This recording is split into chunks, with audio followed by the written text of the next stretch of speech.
আসসালামু আলাইকুম। দেখুন, প্রতি বছরের মতন এবারও আমি ইফতারের আয়োজন করতেছি, নিজে রান্না করতেছি। আমাদের গ্রামে এভাবে রান্না হয় এবং মসজিদে সকলেই একসাথে ইফতারের আয়োজনের মাধ্যমে,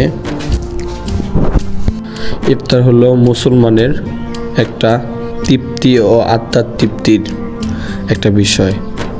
ইফতারের মাধ্যমে আমরা আল্লাহ প্রদত্ত রহমত বরকত পেয়ে থাকি, আর ইফতারের মাধ্যমে আল্লাহ ইবাদত পালিত হয় এবং বান্দার প্রশান্তি পায় মনের মাধ্যমে। ইফতারে প্রশান্তি পেলে রোজাদার ইফতারের মাধ্যমে নিজের মনকে প্রশান্তি মিলায়।